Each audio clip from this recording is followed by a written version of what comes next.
Have you decided how you want to use your branded YouTube channel during your live event?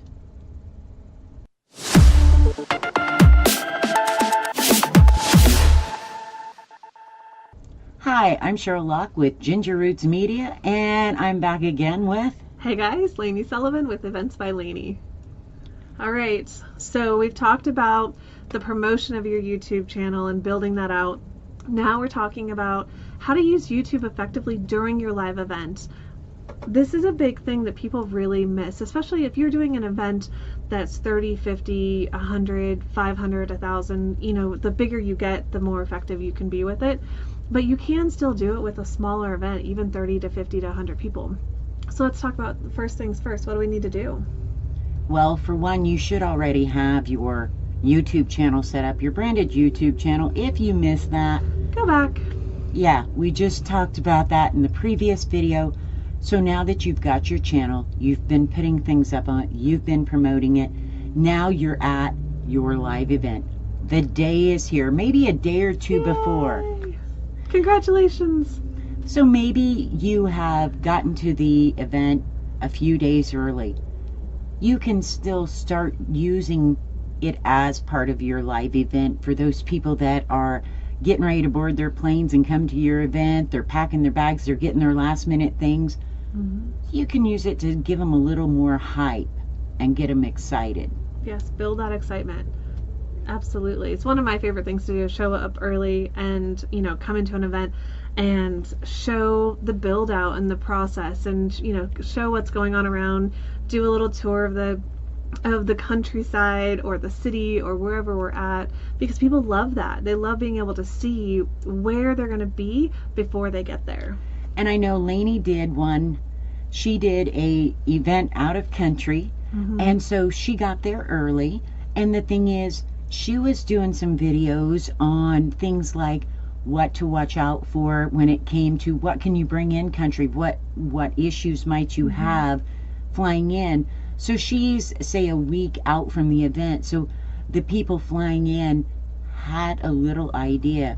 Or if you've had to change things last minute because of whatever.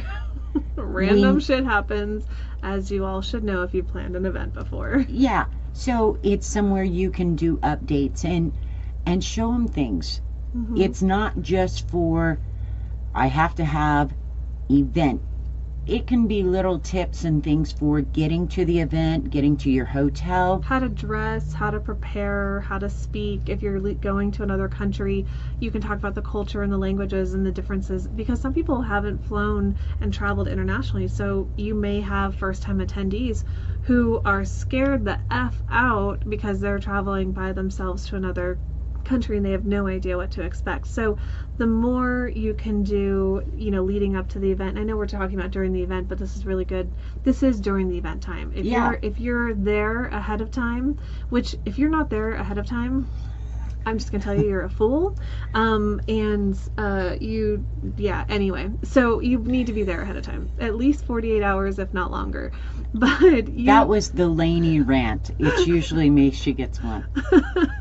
So you need to be there ahead of time. But yeah, so you can do tons of different things. You can even do interviews with the venue, and you can talk to the GM, you can talk to any of the vendors that are setting up, and, you know, share their experience with working with, you know, with you or the event, whoever your event planner is. So you can do some really fun, different, unique things that promote your event as you're leading into the event a few days ahead of time. So now that we're in the event, we're live, we need to have a videographer. Absolutely. And this does not, I know that cost will come into play here. A big portion of cost will come into play, because when you start looking and hiring these people, which you should have done 6-9 months out, please, but it's gonna be a cost factor, and what you want to do during your live event, because different people can do different things. And just because I own a video camera doesn't mean I'm set up to live stream. So we're not going to talk a whole lot about live streaming your event behind a paywall. There's different types of live streaming. One of them would be maybe you're going to use your YouTube channel and you're going to live stream just some interviews or some highlights. That is a whole different ball game than if you are going to set up a website, sell tickets, have a paywall, and have the entire event live streamed. Whole new ball game, whole new type of videographer. Exactly. And you know, your social media team can do some basic live streaming. Lisa Sasovich just did, I think she just had a live event recently within the last, well, when we're recording this, within the last week, and she did a live stream of one session and she did it publicly, so anybody could watch it. So if you, even if you weren't at the event, even if you weren't a live stream attendee, you could still see the live stream of the one session or the partial session for that entire event. So you can do some different things like that. You can do, you know, not every keynote. Sometimes you can do some keynotes. You have to, depending on your contract with your speakers, you have to be really careful about what you live stream. But again, we're going to get into a deeper dive on that. But you can easily do a live stream on your YouTube or Facebook and not have to do the whole event, but just do some special segments. Yeah, you could be out in the hallways as people come in, or as they've just come out from listening to a certain speaker. You could do it at your after parties. I mean, there's a whole host of ways you can use this, and that leads into what kind of video do you want to collect during your live event. Now, like I said, the live streaming behind a paywall, that's a whole new ball game. But just for your YouTube channel, just for your social media marketing. I want to collect everything. Absolutely, you do. Seriously, some of this will be done by someone you hire. Some of it may be done by you on your phone. You're going to want to interview again all of your speakers about their experience and what they've gotten out of it, or what they brought in that they were excited about. You know, and have some specific questions too for them, you know, that are that don't just ramble. Have some very targeted questions for your speakers, you know, and it can be the same set of questions for everybody, because then you can play with how you use that video down the road. But be very specific. Don't be all lollygagging around with it, and don't bullshit. Be, you know, have 3 questions, have them answer it, and then you're done. Takes you 5 to 10 minutes at the most, depending on how long-winded everybody is. But be specific with those questions in interviews. Well, and the same goes whenever you're getting testimonials. Now, I've been to events and they have, the guys go around and they're gathering testimonials. They ask everybody there the same 3-5 questions. They may have a set of 10, but basically they stick with the same ones over and over. May switch them up a little bit depending on what you say. Here's the thing. You've got someone operating the video camera usually. These are done with an actual video camera. Not so much on your phone. Can that work? Yes, but you're going to want to use these later. So you want good quality. And you're going to need someone lots of times to actually ask the question, does the person have to be in the video? Not necessarily. A lot of them are standing back where you don't see them. Sometimes you hear the questions, sometimes you don't. Yeah. And you need to explain these things to whoever you're interviewing, be it a testimonial, speaker, whatever. Give them just a few seconds idea of how this is laid out. And actually, if you have people lined up for testimonials, they're watching what everybody else is doing, kind of. And you may have a designated area to do these testimonials. So I want you to gather video of everything. You may not put it all out right now because there's a huge variety of ways you can use this, but once that event is over, you can't go back and get the video. So I want you to gather more video than you will ever use. Then after the event, you can start dissecting it down, which will be the next video, but get it all recorded. That's end of story. Video everything you can. Exactly. Don't put it out until you've double checked. And do make sure that you're talking to your attendees. Same thing, right? With the speakers and sponsors and attendees, have sets of questions that you can go around and ask them. You know, Get testimonials from everybody, not just from speakers, not just from attendees. Get testimonials from everybody who's experienced the event. Get testimonials from vendors who've worked with you. So this is all content. So when if you're gonna use your handy dandy little phone, right? You can. If you're gonna be walking around, You can. You can, because you're not always gonna have your videographer on hand.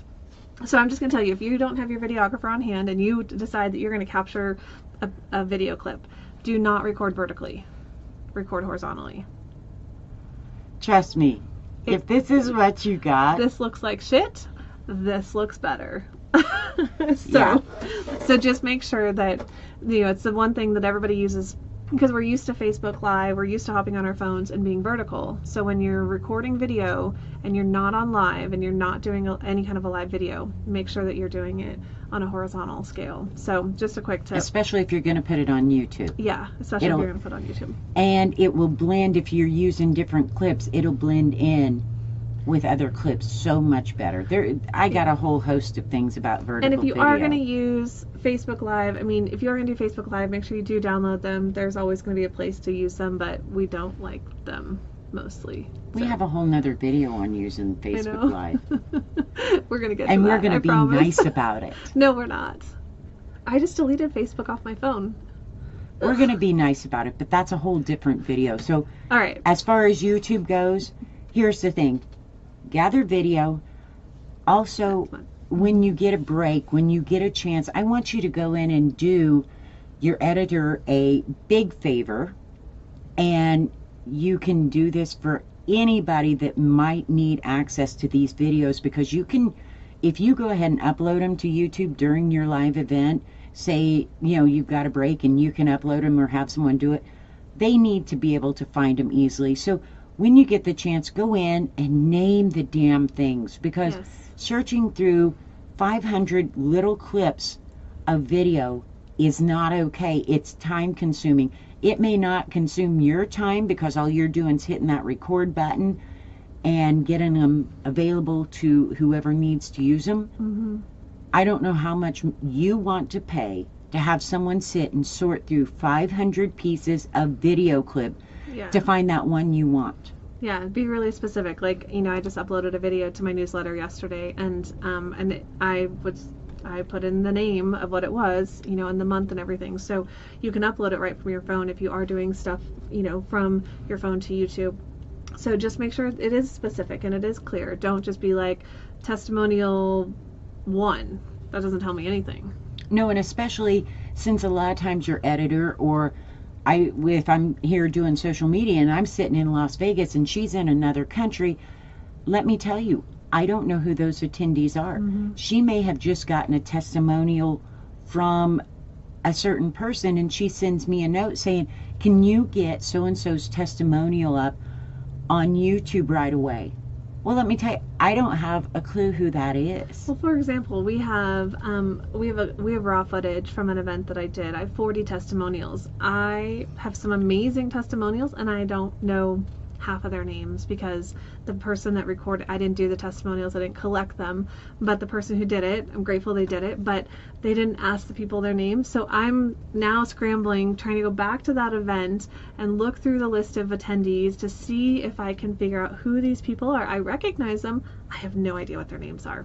No clue. And that's the thing, is this is not just testimonials or event highlights for yourself. Mm-hmm. There's everything. Absolutely no reason why I can't say, be sure to state your name, tell us your website name or your business name, or a little 10-second, 20-second, who you are, what you do. And if you say, 10, 20 seconds, they can't. Yes, they can. Mm-hmm. All they need is their name, their business, and maybe a why they're there, or maybe that's one of your questions, but get info from them so you can tag them, so you can label them. Yes. So you're going to use that info, and you may not remember it, and somebody sitting somewhere else that is just editing will not know it. You can also have the person interview whoever's doing the interviews. If it's you or somebody else, you can say, hi, my name is Lany and I'm with Sheryl Loch with Ginger Roots Media, and you can find her at gingerrootsmedia.com. Sheryl, tell us how blah, blah, blah, blah, blah, blah. So you can introduce the person, so then you know your voice, you know how you speak, you know that and person. And you keep them from going off on a sales pitch. Exactly. So you can control that space really well. So honestly, during your live event, without including the live streaming and all, there are a million ways to gather your video. Some you're going to use immediately, not only on YouTube, you're going to share them out, but we're going to talk in the next video about post-event and what we're going to do with some of these videos. So get as many clips as possible. Use some common sense in labeling and organizing to help everyone. When you put these videos up on YouTube, if it's during your live event, you want somebody optimizing those and sharing it. It doesn't mean just put a video up on YouTube and say, this is our whatever event, 2000 whatever year. That's not good enough. You want to make these specific, because you're gonna, in the long run, YouTube is searchable. This is why YouTube is my favorite place in the whole freaking system. And where this advantage is over your other sites is searchability. So you want them optimized. Granted, the people in attendance, they may not pay attention that day because they're too busy, but next week, 2 weeks, when they get home, they're going to want to see them. The people you are tagging because they're in the video, you have to optimize. We're using this in a long run, not in a however many days your event is, and we're just going to stick them up and say screw it. And we're going to talk about that more in the post-promotion, because people don't realize the big picture of the content that you create and collect. Are you saying I got a little bit too excited about no, how to use it? No, because I want to add more, and I'm actually reining myself in because I really want to just dive into this, but this is a post-event thing, so yeah, shut up. Okay. So you guys, if you want to get into the live Q&A that we're going to do and get the freebies and the bonus material that we have, go over to eventsbylany.com/knowledgebase, go down to the black box, sign up, and we are giving you access to all of our bonus material, and again, the live Q&A that only our members list gets access to. So if you want to talk to us more, you want to pick our brains, and you want to really hear us rant about our favorite things or our not favorite things, then go do that. Can I talk now? It's all yours, baby. Okay. Be sure to subscribe to this channel so you don't miss any more videos. Who wants to miss this? Give us a like, a dislike. Be sure if you got questions, go ahead and leave them below. We'll see if we can't get them answered for you, or maybe we'll save them and we'll answer them over when we do our live Q&A for our list. So thanks for watching. Share this.